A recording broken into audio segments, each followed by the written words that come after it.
करते हैं। और आज की कहानी का जो शीर्षक है वो है सूरज के रथ का दाहिना घोड़ा भाग 2। इसका भाग 1 पिछले वीडियो में हमने देखा था, तो चलिए भाग 2 शुरुआत करते हैं। और यहाँ पे जो है राजपुत्र दिन प्रतिदिन बड़ा होता है। वह जब 7 साल का हो जाता है तो राजा एक अच्छे गुरु की नियुक्ति करके उसकी पढ़ाई लिखाई, राजशास्त्र, शस्त्र विद्या, घुड़सवारी इत्यादि 12 विद्याओं का शिक्षण देते हैं।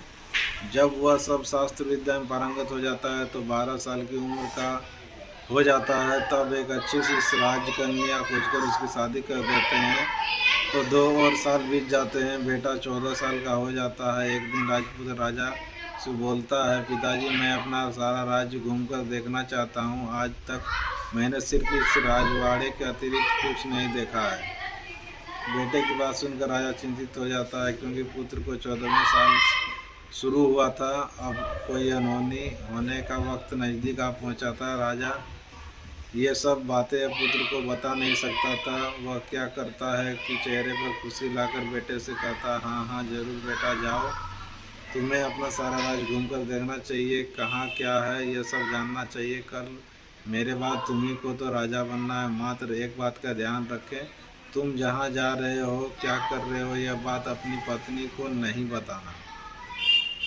पुत्र कहता है, ठीक है पिताजी, आपने जो कहा है मैं वैसा ही करूँगा। तो होता क्या है कि राजपुत्र दिन भर अपनी पत्नी के साथ मौज मस्ती करता है, खुशियाँ मनाता है। रात को ठीक 12 बजे बिस्तर से उठकर बाहर चला जाता है, फिर वो फटने से पहले वापस अपने महल में आकर सो जाता है। ऐसे बहुत दिन तक चलता रहा और पुत्र का 14वां साल ख़त्म होने में कुछ दिन बाकी रहती है। इतने में क्या होता है कि उसकी पत्नी यानी छोटी रानी रात में जाग जाती है। वह देखती है कि बिस्तर पर राजपुत्र नहीं है।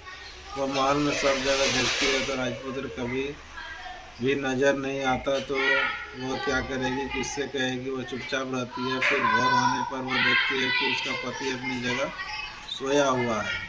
वह पति से कुछ नहीं पूछती, लेकिन दूसरी रात भी वैसे ही होता है, तीसरी रात, चौथी रात, से बहुत दिन तक चलता है। रानी बहुत चिंतित हो जाती है।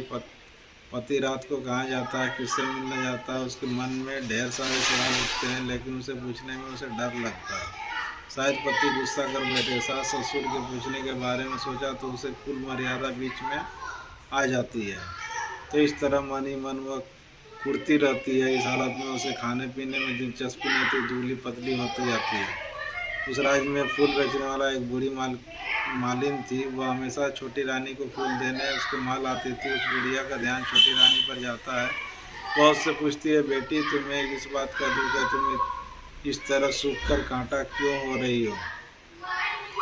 उस पर रानी कहती है, क्या बताऊँ तुम्हें अम्मा, तुम्हारा राजपुत्र हर रात बिस्तर पर से उठकर कहीं चला जाता है, सुबह भोर वापस आता है।